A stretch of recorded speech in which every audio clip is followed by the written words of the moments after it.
Most welcome my friend. आज हम लोग चलो बात करते हैं, काफ़ी दिनों से हम लोग बात नहीं कर रहे थे। Most welcome my friend, after long time we will back on our subject. अभी कुछ टाइम से हम लोग म्यूजिकल वीडियोस बना रहे थे, now we are coming in our subject. आज हम स्टार्ट करते हैं कोरोना वायरस के स्ट्रक्चर्स के बारे में, इसके जीनोमिक स्ट्रक्चर्स के बारे में स्टडी करना चाहते हैं। इसका क्या एक्चुअली रोल्स है इन द जीनोमिक स्ट्रक्चर्स में, ह्यूमन बॉडी सिस्टम में किस तरीके से इन्फेक्शंस काजिंग करता है। तो let's one by one start करते हैं। कोरोना वायरस की जो फैमिली है कोरोना विरिडीज आती है। ऑर्डर अगर देखते हैं तो न्यूरोविरल्स के रूप में आता है जाकर, और जिसका enveloped viruses, already I told you in the last में स्ट्रक्चर्स ऑफ वायरसेस में, ये एक इन्वेलोप्ड वायरस है। 120 से 160 नैनो पार्टिकल्स की कंटेन अनसेगमेंटेड जीनोम पार्टिकल्स होता है, जो कि positive standard single standard RNA viruses होता है, और जो कि 27 से 32 यानी कि 32 केबी का बेस पेयर का एक जीनोमिक सीक्वेंस है आरएनए वायरस के रूप में।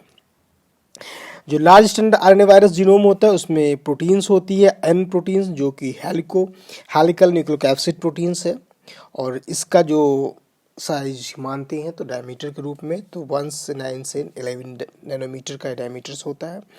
20 नैनोमीटर्स के long club shaped petal shaped यानी मान सकते हैं प्रोजेक्शंस होते हैं इसकी कवरिंग बॉडी सिस्टम से, जो इन्वेलोप होता है।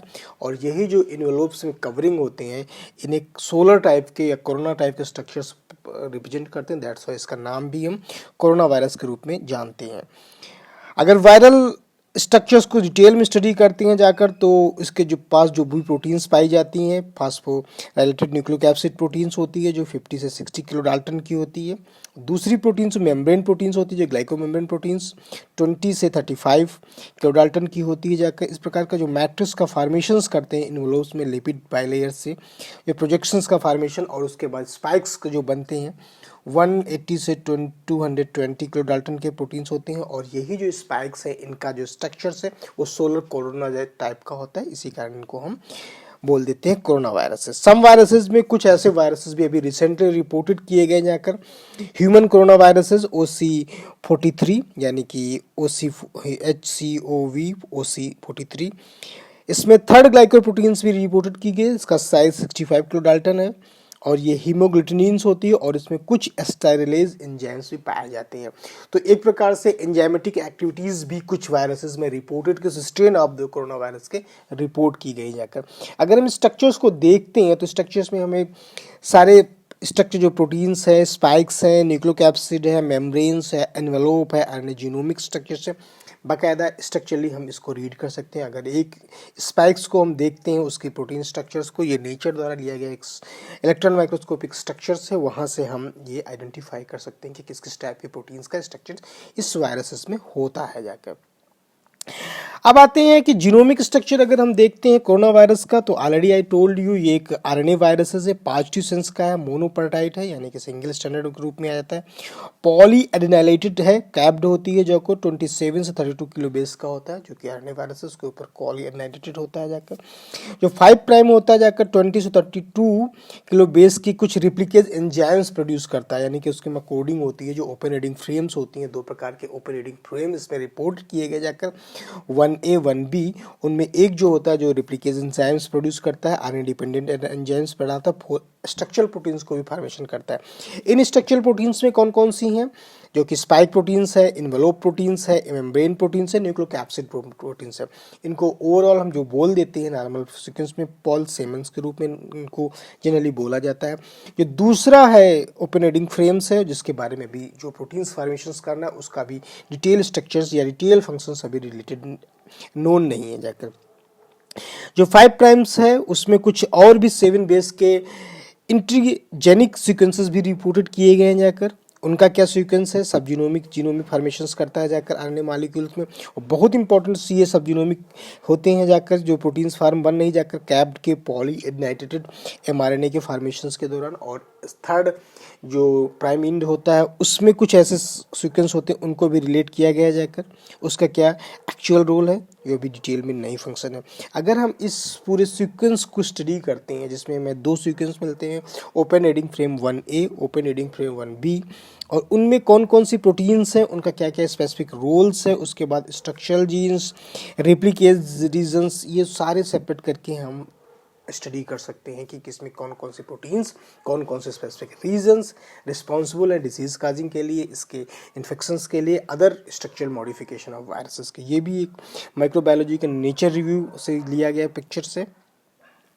अब आते हैं एपिडेमियोलॉजिकली स्टडी ऑफ वायरसेस की करते हैं इस कोरोना वायरसेस की। तो नेचुरली ये हमारा किस तरीके से काज करता है, कोल्ड में होते हैं।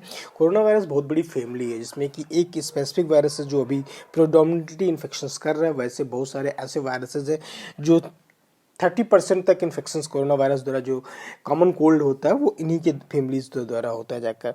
और जो रिसेंटली स्टडी किया गया, डिटेक्ट किया जाकर ह्यूमन कोरोना वायरस 229E और OC43 NL63 वर्ल्ड वाइड अभी जो इन्फेक्शंस चल रहा है स्ट्रेन हैं ये सारे कोरोना वायरसेस के। अगर contribution of SCO corona viruses का देख रहे हैं जाकर ईयरली किस तरीके से बढ़ता है, अगर एक सोसाइटी में अगर हम स्टडी करते हैं जो पैरामीटर दिया गया जाकर, अगर 1 ईयर में 1% है तो अगले सेकेंड ईयर में 35% तक इन्फेक्शन उस सोसाइटी में हो सकता है। ये इतनी तेजी से रिप्लिकेट करता है जाकर।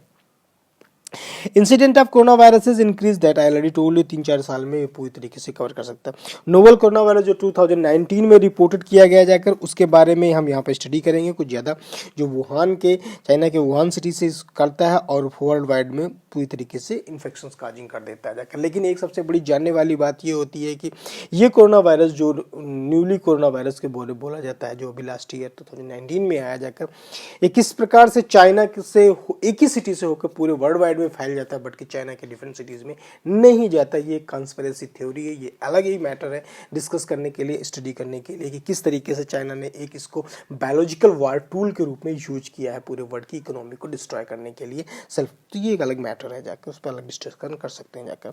अगर रेप्लिकेशन ऑफ कोरोना वायरसेस के स्टडी में स्टार्ट करते हैं तो हमारे पास सबसे जरूरी जानना होगा कि ये किस तरीके से ट्रांसमिट होता है, human to human respiratory disease causing करता है, और इसका जो जीनोमिक स्ट्रक्चर है वो क्या, कौन सा जीनोमिक स्ट्रक्चर है। आरएनए वायरसेस होता है पास्टोसेंस में, ये हम सभी लोगों को पता है। कोरोना वायरसेस किस तरीके से अटैच होता है ह्यूमंस में, तो ग्लाइकोप्रोटीन्स के द्वारा, और ग्लाइकोप्रोटीन्स में कौन सा प्रोटीन का पोर्शंस होता है स्पाइक का, वो रोल प्ले करता है एस प्रोटीन्स जो स्पाइक प्रोटीन्स की होती है जाकर। एंट्री ऑफ फ्यूजन्स होता है इन दोनों के बीच में, जो कि हम ऑलरेडी जानते हैं कि एंजियोटेंसिन कन्वर्टिंग एंजाइम्स होता है, यानी कि रिसेप्टर मॉलिक्यूल्स होता है सेल्स में, जो लंग्स के सेल्स होती है वहाँ से ही किस तरीके से अटैच होकर स्पाइक प्रोटीन का ये रीजन और बॉडी सेल्स में एंट्री करता है जाकर। ग्रुप कोरोना वायरसेस में जो दो हैं 229E and NL63 bind to the metalloprotease या human angioprotein peptidase N and angiotensin converting enzyme, ये दो जो ग्रुप हैं उनके द्वारा ये एंट्री करता है। रेस्ट जो है कोरोना वायरस का स्ट्रेन OC53 HKV, उनके बारे में भी ज़्यादा इतना डिटेल नहीं, वो किस तरीके से बॉडी सिस्टम में इंटर करते हैं, कौन से रिसेप्टर को यूज करते हैं एंट्री करने के लिए। Fusion of viral and cell membrane किस तरीके से होता है जाकर, एंडोसाइटोटिक पाथवे चलता है या नहीं, ये भी रिपोर्टेड है। S2 जो पोर्शन होता है वायरस स्पाइक प्रोटीन्स का, ये क्लास 1 फ्यूजन करता है एस प्रोटीन के साथ, जो एंजियोटेंसिन कन्वर्टिंग प्रोटीन्स होती है उसके साथ मिल के ये डायरेक्टली फ्यूजन करता है और फिर जीनोमिक स्ट्रक्चर ऑफ वायरस का आरएनए इंटर करता है साइटोप्लाज्म में। जैसे साइटोप्लाज्म में इंटर करता है वो स्टार्ट कर देता है रेप्लिकेशन प्रोसेस और ट्रांसलेशनल प्रोसेस। रेप्लिकेशन द्वारा जो मॉलिक्यूल्स बनते हैं जाकर आरएनए मॉलिक्यूल्स को, ट्रांसक्रिप्शन द्वारा जो जिस तरीके से प्रोटीन्स का फॉर्मेशन करता है, assembly of this is the molecules में स्टार्ट करता है जाकर। आरएनए डिपेंडेंट आरएनए पॉलीमरेज जो ट्रांसलेट करता है पास्टोसेंस जीनोमिक आरएनए को, make the negative sense standard RNA template के रूप में। सेविन जीनोमिक ऐसा एमआरएनए जो फॉर्मेशंस होते हैं उनके द्वारा डिफरेंट टाइप की प्रोटीन्स का फॉर्मेशंस होता है, चाहे स्पाइक प्रोटीन्स हो, चाहे मेम्ब्रेन प्रोटीन्स हो जाकर, इन्वेलोप्ड प्रोटीन्स हो जाकर, या न्यूक्लियोकैप्सिड हो। प्रॉपरली इनका असेंबली होती है जाकर with the help of the host की जो एंडोप्लाज्मिक रेटिकुलम से गोल्गी कॉम्प्लेक्स है उसके द्वारा इन मॉलिक्यूल्स का एक प्रॉपर असेंबली करके न्यूली वायरल पार्टिकल्स का फॉर्मेशंस कर दिया जाता है जाकर। न्यूक्लियोकैप्सिड जो बाइंड करता है एम प्रोटीन के द्वारा, और फिर इस तरीके से दोनों एम और ई और एम प्रोटीन, यानी कि जो मेम्ब्रेन प्रोटीन से न्यूक्लियोकैप्सिड का एन प्रोटीन से हो जाकर, और जो मेम्ब्रेन प्रोटीन से एम, वो इस तरीके से फॉर्मेशन करती है। इस तरीके से अगर आप देख सकते हैं इस पिक्चर्स में किस तरीके से वायरस मॉलिक्यूल्स इंटर करता है एंडोसाइटोसिस द्वारा, फिर वहाँ इंटर ऑफ साइटोप्लाज्म में जाके आरएनए मॉलिक्यूल के द्वारा रिप्लिकेशन करता है और ट्रांसक्रिप्शन प्रोसेस करता है। प्रॉपर्ली अरेंजमेंट करने के बाद जो जो प्रोटीन्स का फॉर्मेशन करना होता है with the help of endoplasmic reticulum of host या गोल्गी कॉम्प्लेक्स के द्वारा ये प्रोटीन्स का सिंथेसाइज करता है और साइमल्टेनियसली अपने आरएनए मॉलिक्यूल्स को रीजनरेट करता है और फिर असेंबली करके they can make the new viral particles and इस प्रकार से अपनी प्रोजेनी को बढ़ाता रहता है जाकर। अगर हम पैथोजेनेसिस के बारे में स्टडी करते हैं किस तरीके से ये ट्रांसमिट होता है ह्यूमन टू कंटैक्ट द्वारा, यानी कि रिस्पिरेटरी इन्फेक्शन से, एरोसॉल्स द्वारा या ड्रॉपलेट सिनिजिंग द्वारा इन्फेक्शन होता है। इन्फेक्शन कॉमन कोल्ड की तरीके से होता है, लेस सेलरी इन्फेक्शंस यानी कि जो हमारे सेलोसोटोसिस होती है यानी कि सीलियाज द्वारा होता है, उसके कंटैक्ट में आके ये जिस वो रिस्पिरेटरी इन्फेक्शंस काजिंग करना जाता है। इन्फेक्शंस रिमेन लोकलाइज्ड अपर रिस्पिरेटरी ट्रैक्ट्स में होता है, काफ़ी दिन तक होता है क्योंकि वहाँ का टेम्परेचर इसको फेवरेबल होता है 33 डिग्री 35 डिग्री सेंटीग्रेड तक के लिए। वहाँ से नीचे धीरे धीरे जाता है और यही इसका रेप्लिकेशन के लिए बेटर टेम्परेचर होता है जाकर ह्यूमन कोरोना वायरस OC3 पर एसोसिएट करता है जाकर। क्लिनिकल मैनिफेस्टेशन में अगर देखते हैं जाकर ह्यूमन कोरोना वायरसेस के बोथ चाहे 229E हो OC3 हो रिलेटेड सीरो वायरसेस में दोनों ही उसी तरीके से सिम्टम्स प्रोड्यूस करते हैं जैसे कि एक करता है। और ह्यूमन कोरोना वायरसेस का respiratory infection, bronchiolitis, pneumonia, gastroenteritis, neurological disorder, मतलब ये डिफरेंट टाइप के सिम्टम्स आपको देखने को मिलेंगे कोरोना वायरस के इन्फेक्शंस में, क्योंकि ओनली फॉर द निमोनिया नहीं काजिंग करता, ये न्यूरोलॉजिकल डिसऑर्डर भी काज करता है जाकर। Human corona viruses produce common colds usually the एफ्रेबल्स एडल्ट्स में होता है। Some symptoms are nasal discharge, malaise होते हैं जाकर। Symptoms include the rhinitis, headache, malaise, chills and throat infection. Cough incubation period 2 to 5 days का होता है जाकर। सिम्टम्स 7 दिनों के बाद निकलना शुरू होता है, रेंजली 3 से 18 डेज के रूप में होते हैं। पेशेंट को सिम्टोमेटिक दोनों हो सकते हैं जाकर। सिम्टम्स जो आते हैं जाकर वो आप कम्प्लीमेंट्री फिक्सेशन एंटीबॉडीज़ के टेस्ट के द्वारा बता सकते हैं कौन कौन सी एंटीबॉडीज यहाँ राइज हो रहे हैं जाकर। लोअर रिस्पिरेटरी ट्रैक्ट्स पे सेल्डम डाउन होते हैं और वहाँ पर निमोनिया में भी अगर काजिंग करता है अगर वहाँ पर पाए जा रहे हैं जाकर। एस्थमेटिक पर चिल्ड्रन में ये बहुत ही खतरनाक होता है और directly their risk cause the chronic pulmonary diseases हमारा होता है neurons and their encephalitis diseases. Lab diagnosis में हम अगर जाते हैं तो लैब डायग्नोसिस में सबसे ज़रूरी होता है कि सिम्स जो स्पेसिमेंस लेते हैं, रिस्पिरेटरी सिक्रीशंस होते हैं, स्टूल से लेते हैं जाकर, वहाँ से वायरल आइसोलेट करके सेल लाइंस में स्टडी करते हैं जाकर, जो बहुत ही अच्छे से हम पता कर सकते हैं कि किस टाइप का स्ट्रेन्स है वहाँ पर, चाहे OC43 हो, 229E हो जाकर, HKU1 हो जाकर, तो वहाँ से हम इस सेल लाइन द्वारा आइडेंटिफाई कर सकते हैं। RT-PCR द्वारा हम डिटेक्ट कर सकते हैं जो जनरली किया जाता है। इलेक्ट्रॉन माइक्रोस्कोपी भी द्वारा नेगेटिव स्टेन करके हम इस वायरस को पता कर सकते हैं। कॉम्प्लीमेंट्री फिक्सेशन टेस्ट भी है, एलाइजा टेस्ट भी है, इम्यूनोफ्लोरेसेंस टेस्ट भी है, वायरल न्यूट्रलाइजेशन टेस्ट के द्वारा भी हम serological diagnosis of this virus की कर सकते हैं। सीरोलॉजिकल डायग्नोसिस में हम स्ट्रेन 229E पॉसिबली होता है जाकर पास जो हमारा हीमोग्लूटिनेशन रिएक्शन करते हैं वहाँ से हम इस चीज़ को आइडेंटिफाई कर सकते हैं। तो ओवरऑल ये है कि कौन कौन सी इसमें प्रोटीन्स होती हैं, ग्लाइकोप्रोटीन्स होती हैं, ये सीरोलॉजिकली आइडेंटिफिकेशन के लिए बहुत इंपॉर्टेंट होती हैं वायरस को आइडेंटिफाई जानने के लिए।